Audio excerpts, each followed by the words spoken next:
Hello again, welcome to Bridlington on Wednesday the 9th of July 2025. Air temperature 19°C with the wind from the west-northwest. Walking now through Bridlington town.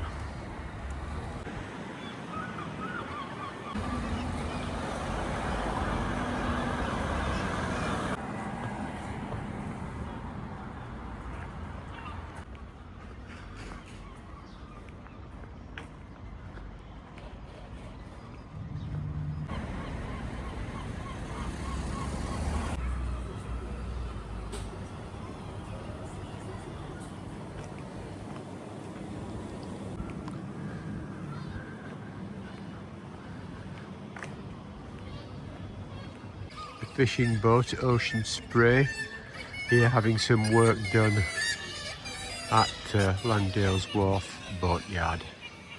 And over there the tide is out at Bridlington today. You've got the beautiful Bridlington South Beach.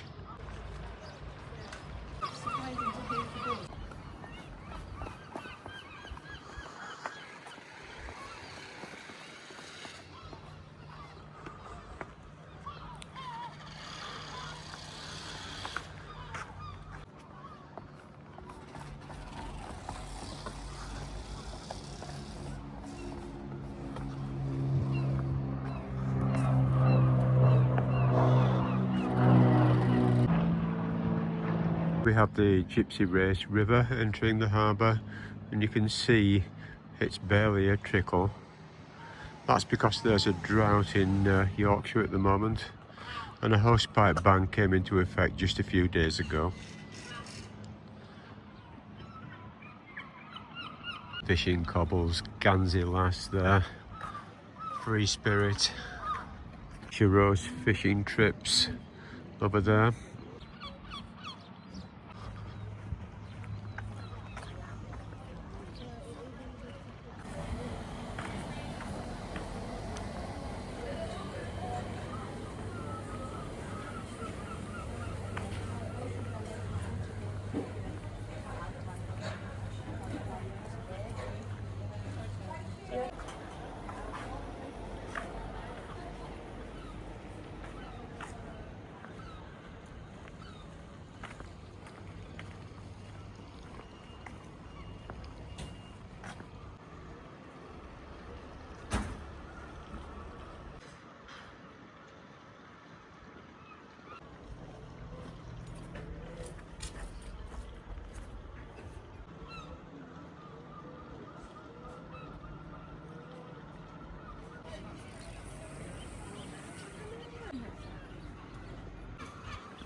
If you went back 100 years, this area here would be full of fishing cobbles, quite large ones, and these steps would be full of people about to board them. And I can remember actually a long time ago there were sort of steps there and up the other side.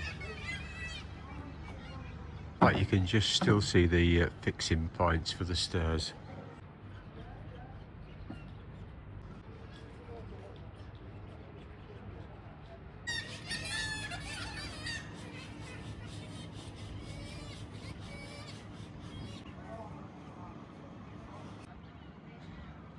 If that's a message in a bottle.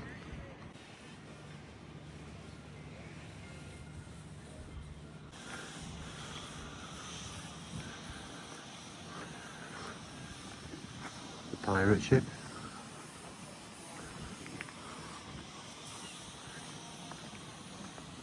No crabbing here. It's been popular at Bridlington for decades and no doubt centuries to actually go underneath the piers and fish for crabs using a line.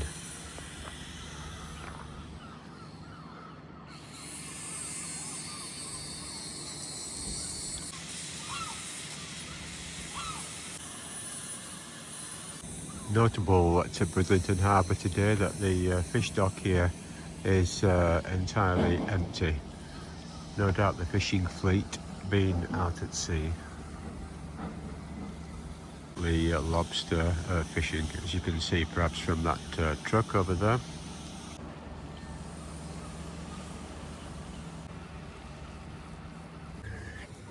Walking down these steps at the edge of Bridlington Crane Wharf, we come again to the old sea latrine and the extremely narrow entrance there.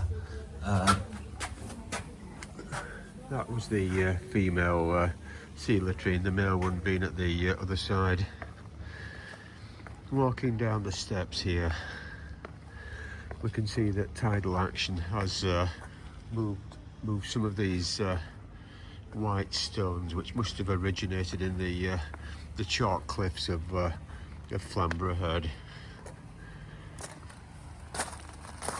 The side of Bridlington Crane Wharf, and here we can see some of the underpinnings of the original stone structure. The steps here being a much newer replacement, and walking here we see something which may have been the ancient exit for the sewer outlet for the town many years ago. Now there are sort of shafts that go off to the left, the right, and actually up. Underneath here, under about 2 feet of shingle, there's actually a white chalk bed or slab which must have been put there at some point originally. Now, looking at this, I can remember a long time ago there used to be a big metal, probably iron, flap hanging down from 2 brackets there. And here we'll have a closer look at this old structure, which seems to have just been left to rot. Here we have the timbers eaten away.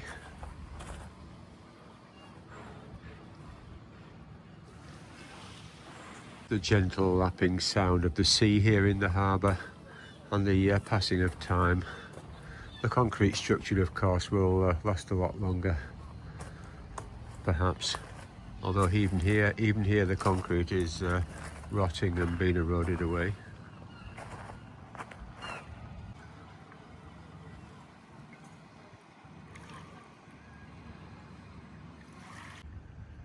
Here you can see some steps down, and along here the walkway where in 50 or 60 years ago there used to be lots of pleasure boats. Here the Yorkshire Belle seeming to be the only remaining one from that era. I think there was one called the Boys Zone. I think that's now a houseboat in Paris, perhaps. There was the Yorkshireman, which was a sort of a tug part-time in the Humber estuary, and then there's also the Flamborough and perhaps some others. You used to be able to get a big sort of rowing boat that would take about 30 or 40 people, and an oarsman sort of stood up in that, would row you across here, across the harbour. At that point, a long time ago, decades ago, you could actually go to the end of Bridlington South Pier, and you could get a ferry boat across and go up those steps. We've got the mystery of Bridlington Crane Wharf. I know you're probably egging me on to walk through there, aren't you? Let's have a look and see if we can do it this time.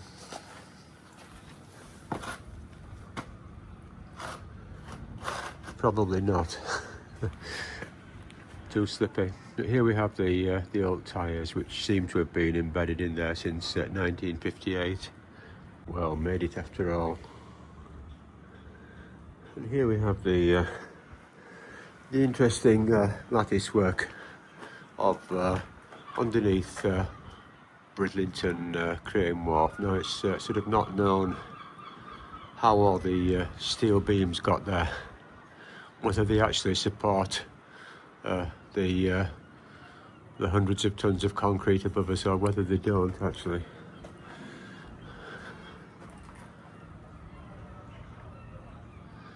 I'm sure if there are any civil engineers watching this, they'll be quite interested in the design of Bridlington Crane Wharf.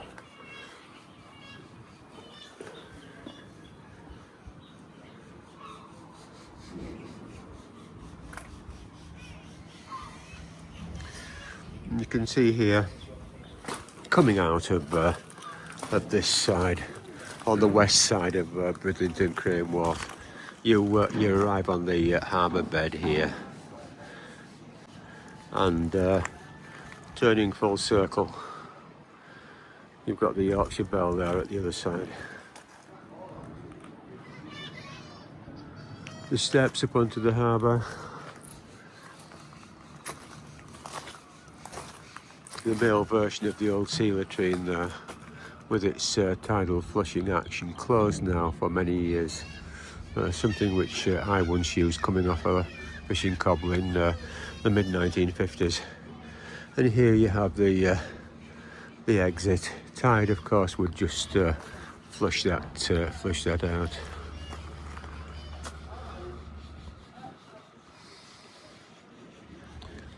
So we'll head back up the steps at this side. I wouldn't recommend doing this if you come to Bridlington. It's probably quite dangerous. Very slippy, danger of falling over the edge, and then you've got the notice about affluent and so on.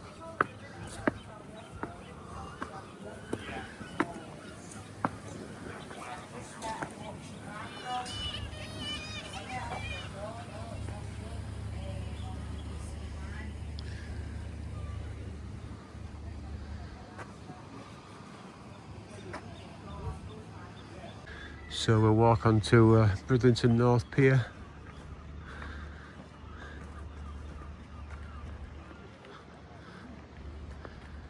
This is Bridlington North Beach, revealed by the tide. Of course, this is all covered up by the sea at high tide, with just a little patch of sand out there remaining. And here we have the beauty of Flamborough Head.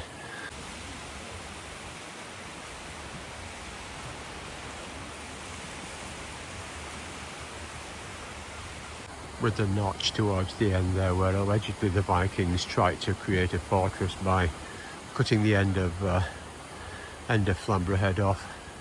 They dug through the chalk rock there, but chalk's extremely hard. It looks like they had to give up in the end.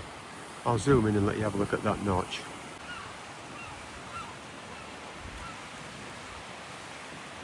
It's been quite a substantial feat to achieve what they did achieve, really, moving all that rock with the only the hand tools available at the time.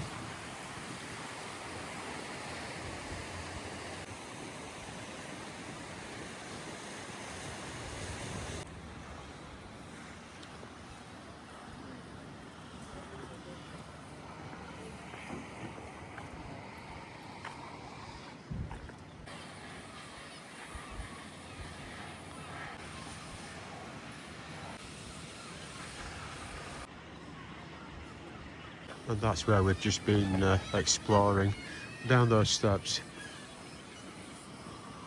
and then underneath the crane wharf there to the other side.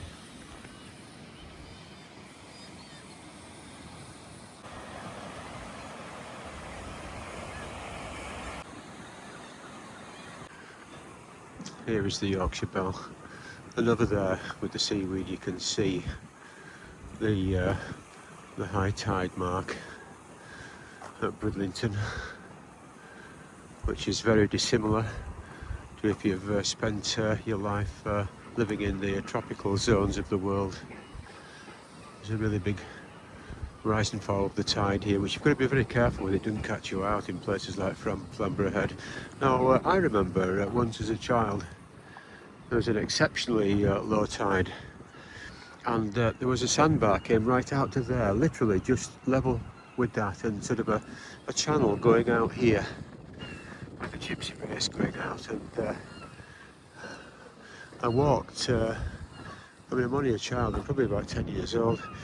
I walked as far as there, from right over there on the South Beach, and people were shouting at me to go back, because tantalisingly, just there and round the back, there was the edge of another sandbar, so there's just this channel.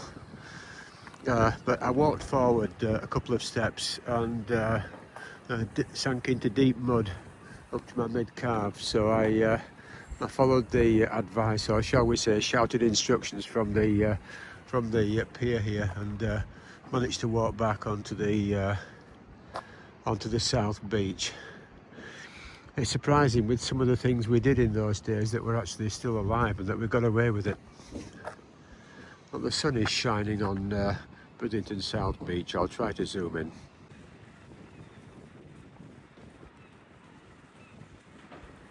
Now, many times I've been to Bridlington as an adult and arrived here and seen the sunrise out behind Flamborough Head. But not since I was 10 years old have I seen a sunset over in that area, which is towards the west. And I saw a photograph of that relatively recently, and it really brought a memory back, because I'm never here when the sun sets. We're always way out of Bridlington by lunchtime. Beautiful to see the sunset in the west over there. It always reminded me though, when we came to Bridlington as children, you'd arrive here early summer and there would what we used to call a sea fret, and there'd be a sort of a fog, and it would be about 15 C colder than it was inland in West Yorkshire, just south of Leeds where we lived. And you'd go back home after a weekend with great aunts there in the South Shore holiday camp. You go back home having had a freezing weekend here at Bridlington in June, wearing your shorts and so on. You go back home to find out it had been bakingly hot back in West Yorkshire, and your friends had all been out in the sun enjoying themselves.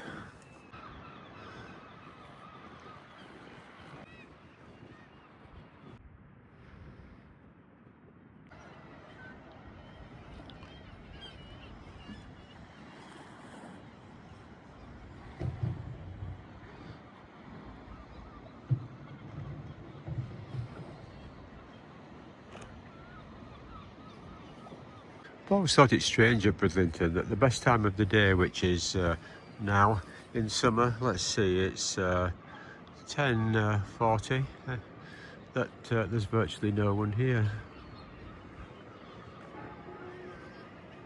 It's a beautiful place for a day trip, I think.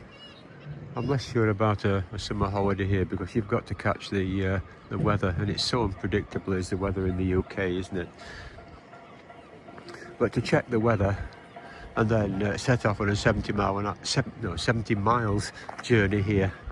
Wish it was 70 miles an hour. No more doing that since the national speed limits came in. However, it's a beautiful place to visit if you've sort of checked the weather beforehand.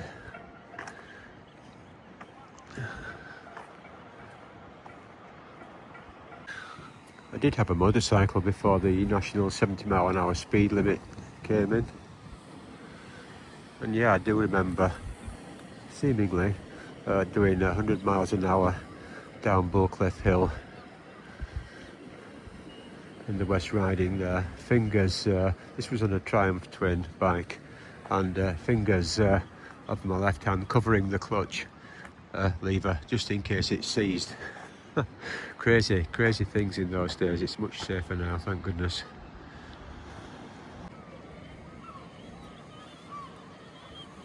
Back in 1967, I had an Austin minivan with one of those 850cc engines. It had the distributor with the retarded ignition, so it could run on 2-star petrol, and came to Bridlington many times then in it. Tiny little car, and I could never get better than 34 miles per gallon. Did all sorts to it to try to improve that, including fitting what might have been a Mangaletzi manifold modifier, which seemed to reduce the width of the intake bore just after the carburettor on the manifold there. So in effect, it sort of choked the air intake into the engine. Never really seemed to do much. And coming to Bridlington, I can easily get 68 miles per gallon on that. Literally half the amount of fuel to get here. Someone asked me what the big difference was between those days in the early 1970s and now. And the big difference was going on a run, your windscreen was actually covered in crushed, splattered insects. Even in the 1980s, the early 1980s, that was the case. But now there's virtually nothing.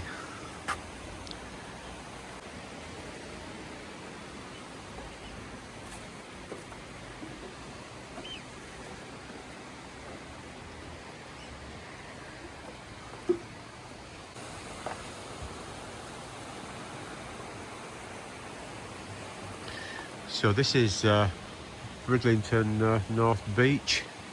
And at this point I'll say goodbye from Bridlington, and I hope you enjoyed this video. Take care now and goodbye for now.